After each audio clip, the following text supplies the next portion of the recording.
This is the revised BMW 7 Series, and a little bit like Brexit, that huge grille on the front is dividing opinion. Now personally I like it, though that has nothing to do with my political leanings, in case you're wondering. And in case you're wondering how much bigger BMW's grilles can get, well, I've actually been given a sneak preview of the new grille on the all-new 7 Series due out in 3 years' time. So this is what it's going to look like. There we go. That is just one of the kidneys as well.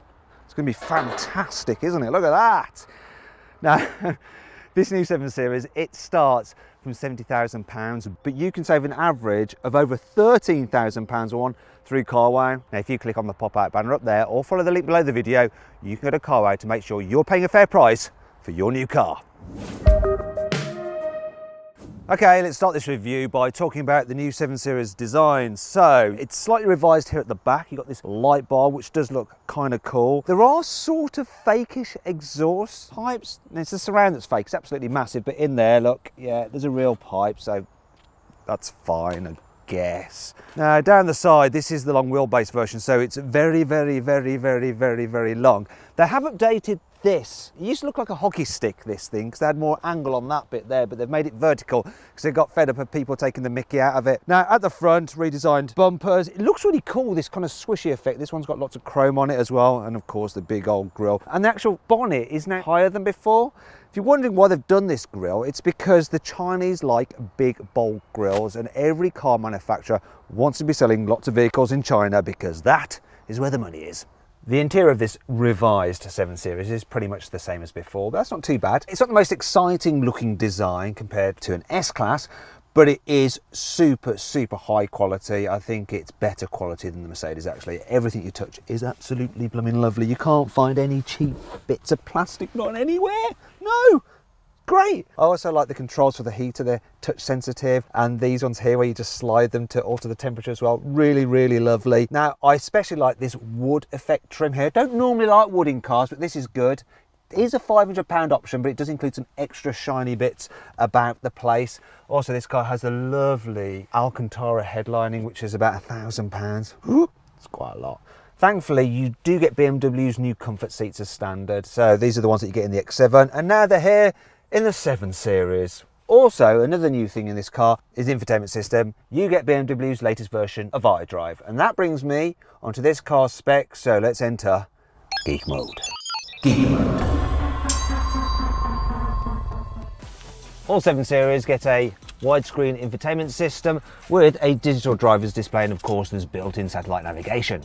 There's also comfort access, so the car automatically locks when you get close to it, and the soft close for the doors, so they close the last part themselves, so you don't have to push. Et voila. There's 4-zone climate control too. You also get adaptive LED headlights, which prevent you dazzling other drivers. And then there's this huge interior Art Deco light for 7 different colours of ambient lighting. M Sport models get 19-inch alloy wheels, though the 50i gets 20 inches. It also gets run flat tyres as standard, which I'm not a big fan of, and an M Sport sporty steering wheel. Obviously, being a BMW, there are plenty of options available. For instance, for £2,500, you can get the premium package. Now that includes massage function and ventilation for the front seats, perfume for the car's climate control, so it smells nice inside, and laminated side windows to keep it nice and quiet in here. Meanwhile, the technology pack includes a large heads-up display and an auto steer function for the automatic cruise control. So not only will it brake to keep you a safe distance from the car in front and work in stop-start traffic, it will steer to keep you in lane so you can relax more on longer journeys. And that pack will set you back £3.5 grand. Right, that's enough of that, otherwise it's going to be information overload, isn't it? Anyway, we need to continue this review by talking about this car's infotainment system. It's the very latest version of iDrive, which I do like very, very much. So you can control it the old-fashioned way using the swivel wheel, the touchpad, the shortcut buttons there, or you can use it as a normal touchscreen like that, which is good. Then there's the gesture controls, which I actually really like. I thought they were a gimmick at first, but I do use them quite a bit. So do things like that too. Change the volume, and you can skip tracks doing things like that, and you can dismiss phone calls by going bugger off like that. It's kind of cool when you do it. But then there's a new voice command, so to engage it you go, hey BMW, hello, what can I help you with? Take me to W1T4JD. I didn't understand that. I just accepted it. That was really funny. So my phone piped up as well then for some reason. Anyway, so that's really cool. So you can actually input postcodes just by speaking to the car, which just saves time, and you can do some other things as well, such as alter the temperature.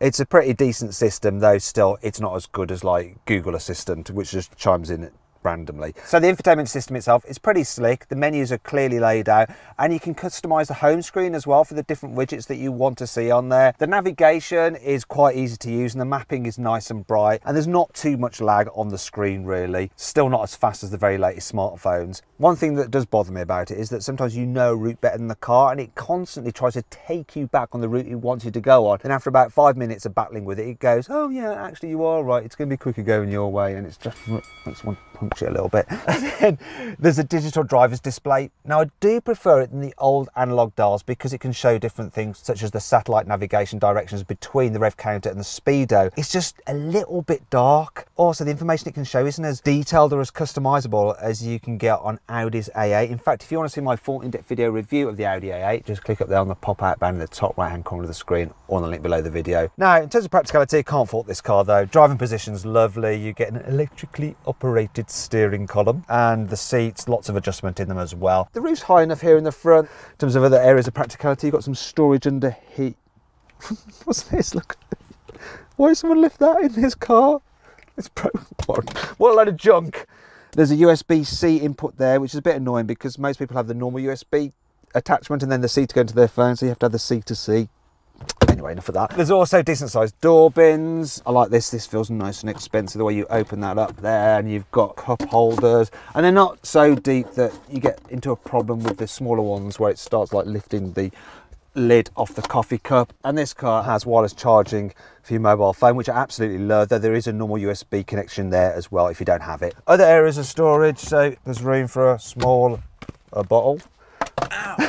Sorry. And then there's a decent sized glove box. It's fairly practical here in the front. Here in the back of the 7 Series, as you can see, there is plenty of room, especially in this long wheelbase version. Acres of knee room, you can really stretch out, and headroom's pretty decent as well. Now, what's not so great though is when it comes to carrying 3 in the back at once, because this middle seat is really quite a perch, and the body doesn't seem as wide as a Mercedes S-Class. That car is actually slightly better for carrying 3 in the back at once, and if you want to see my full in-depth video review of the S-Class, just click up there on the pop-out banner or follow the link below the video. But really, I am splitting hairs, and there's a decent amount of practicality as well. So you've got decent sized door bins. There's USB inputs there, 12 volt socket.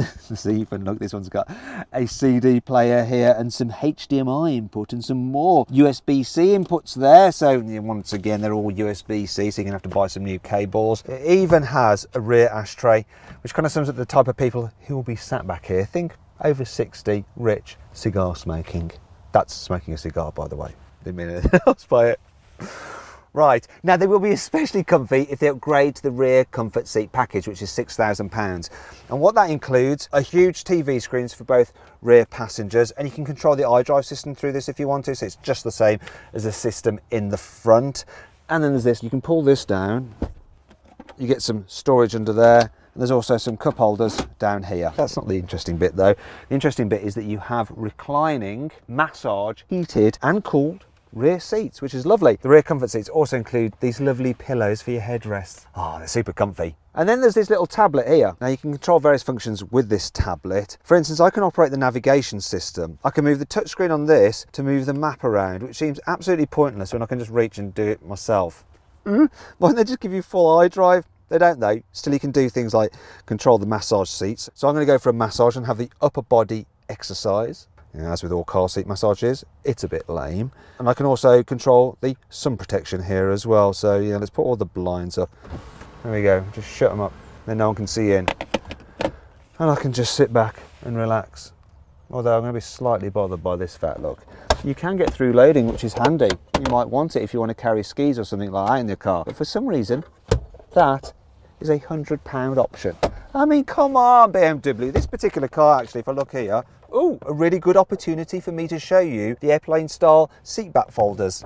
So this particular car is £90,000. You'd have thought they'd have chucked in through loading for free. It's not even worth printing out the invoice for an extra £100, is it? What about if you need to fit a child seat in this car in the rare occasion that they're going to be the back seat passenger? Well, you've got loads of space back here, which is great, so it's easy to get the seat in. The issue is the ISOFIX covers, so they're zips, so it's a bit of a faff to operate these zips. They're hard to pull down to then get to the ISOFIX anchor points. You then end up bodging the seat into the actual leather and it can damage it. But once you've got the seats in, you can fit them in no problem at all without having to move the front seats forward. You can fit 2 child seats in the back and just about squeeze an adult between them for shorter journeys if you absolutely have to. I forgot to show you this actually. Huge rear vanity mirrors, so the fat cats can admire themselves, and I particularly like the damping effect. It's weirdly satisfying. Finally, we come to the 7 Series boot. You get an electric tailgate as standard, which you should do on a car at this price. Being a saloon, it's not as practical as an estate car, of course, but this has a fairly big boot. It's ever so slightly bigger than a Mercedes S-Classes and an Audi A8 by about 5 litres.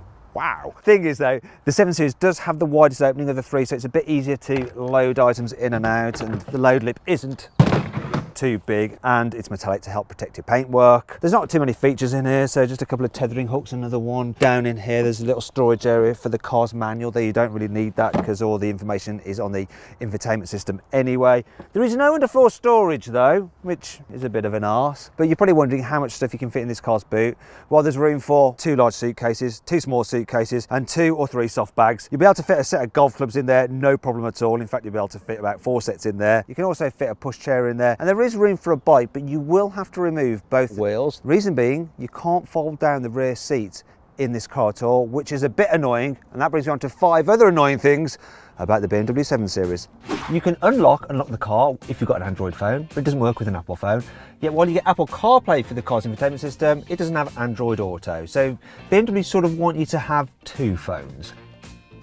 When you fold down the central armrest, it actually pushes against the central seatbelt buckle and leaves an indentation in your soft merino leather. That would really do my head in. You have to be careful how you hold the door handles because their design means that sometimes they can pinch your finger, look. Ah, you f***ing bastard! This slightly naff badge here is there to say that this car has a carbon core to help keep the weight down, though it still weighs around 2 tons. In fact, I think the only real bit of carbon in the core is this silly badge. The rear infotainment screens look like removable tablets, so an opportunist thief is going to come along, smash your window, rip it off the back of your chair, and then the whole thing's broken. They lose, you lose, everyone loses. It's just a losing situation. Thankfully, this car has plenty of cool features to help make up for all this. Here's 5. Using this special key, you can control the car by remote control, so you can actually make it reverse into a tight parking space, all very simple, and it'll just roll backwards like that. Brilliant. Or you can make it come out of a tight parking space by doing the opposite thing and making it go forward. Let's say you're driving through an underground car park. It's really tight and you're navigating the pillars, as illustrated there by that tall gentleman. Yeah, that's gonna be a nightmare to get out of, isn't it? Well, don't worry, because the car actually remembers your last 50 meters of steering input. So when you put the car into reverse and then press the reversing assistant button, it plays your steering in reverse. Look, am I gonna drive over that man? No, the car will automatically steer me round, so he doesn't need to worry. Ah, brilliant. By pressing this button here, you can raise the car up on its standard air suspension, so you've got more ground clearance, which is great for driving over curbs or plebs. You can get the car with laser lights. They have a beam of up to 600 meters and can take out a Death Star. Wow. The 360-degree camera mode actually has a graphic of the car. It's a bit like a computer game, and you can just look all the way around the car. It's quite incredible, and if you want, you can control it with gesture controls as well. Look, swivel, swivel, swivel, swivel, swivel. The BMW 7 Series is available with quite a wide choice of engines, so bear with me while I explain them to you. So there's the petrols. The 740i has a 3-litre straight-six turbocharged engine with 340 horsepower. Then there's the 745e, which is a hybrid, and it has a 2-litre turbocharged petrol engine with 2 electric motors and 286 horsepower. And then there's the 750i, which has a 4.4-litre V8 with 530 horsepower. Then the 760li, which has a 5-litre V12 with 585 horsepower. Moving on to the diesels, there's this 730D, which has a 3-litre straight-six diesel with 265 horsepower. Then the 740D, which has a similar engine, but with some more turbochargers thrown in for good measure, and 320 horsepower. Now, all models are available with X-Drive all-wheel drive, apart from the 740i, which is rear drive only. But all cars do get an 8-speed automatic gearbox as standard. So, this particular car is a 730D long wheelbase. Now, the list price of this particular 730LD is £74,000. So I put this car's details into the carwow configurator, and I've got an offer back from one of our trusted dealers for £58,000. So that's a saving of 16 grand, which is insane. In fact, if you click up there on the pop-out band in the top right-hand corner of the screen, or follow the link below the video, you can try our configurator, and it's worth just doing for fun on big expensive cars like this to see what kind of savings you can get. Or if you're actually looking at buying a car, you should do it anyway to just check the price you're paying is right. This 7 Series is super comfy to drive in town. So you get adaptive air suspension as standard, and not only do you have a comfort mode, you have a comfort plus mode where everything gets even more relaxed. It soaks up bumps brilliantly. Maybe the air suspension in Audi A8 is even better, but I'm splitting hairs. Now, this car has a turning circle rather similar to an Audi A8, so it's rather similar yet again to an oil tanker. This thing's over 5 meters long, so it's not going to be the most maneuverable. However, you can fit it with rear wheel steering, which does actually reduce the turning circle by 1 meter, which is well worth it, and then it makes it far more manageable in town or tight underground car parks. Still, the steering is nice and light, so that's never a problem, and the gearbox is nice and smooth as well. What's it like to park though?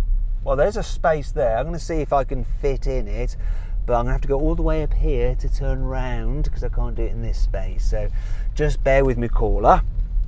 Okay, here comes the parking space, but I don't want to struggle. I'm going to use the car's tech, so I'm going to use the park assistant. So it's surveying, looking for a space. Is he going to find one? Yeah, it's found one. So I'll just press that button there, and the car should just do everything. I'll just lift off the accelerator and the brakes and the steering, and it just does its thing. You can monitor on the screen. It's a bit of a tight angle. Oh, wait, it's perpendicular parking because this car is just too long even for that gap. I reckon if I'd had the normal wheelbase version of the 7 Series, I'd have probably got in there, but no chance with this. Yeah, if you have the long wheelbase version, you are just going to be looking for a parking space for quite a long time. Also, if you are parking yourself, it's quite annoying that you can't set the back window when it's raining because there's no window wiper. Also, there's a few blind spots such as the side pillars. That was a bit of a pointless exercise. Let's carry on with the rest of the review. There is one advantage to the rear drive version, and that's when you turn the stability control off, you can behave like a bit of an imbecile. Yeah, I'm sure your VIP is going to love this. Anyway, let's stop that, it's silly. Where this luxury barge is most at home is on the motorway. I mean, it's really relaxing for long distance work. Seats are very comfortable. It's super quiet in here, partly because BMW has fitted even more soundproofing to the previous generation of this car. It feels super stable at speed as well, and you can even get it fitted with a special system which uses a camera to read the road ahead, and it will slacken off the suspension if it sees a bump coming, which is great.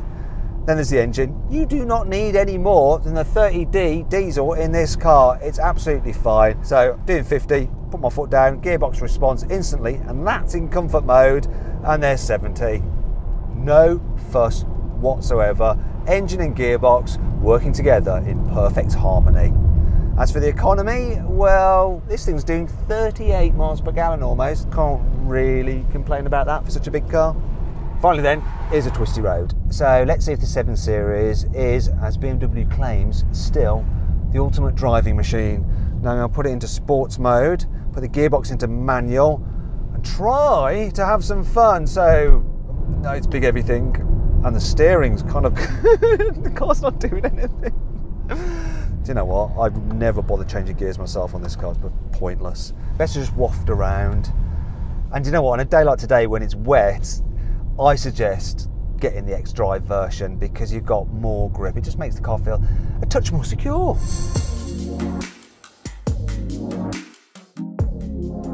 So then, what's my final verdict on the BMW 7 Series? Oh, yeah, thank God for soft close. Should you avoid it? Should you consider it? Should you shortlist it? Or should you just go right ahead and buy it? Well, I reckon you should shortlist the new BMW 7 Series. Yeah, It's a really lovely luxury car, so long as you can get on with its big old nostrils.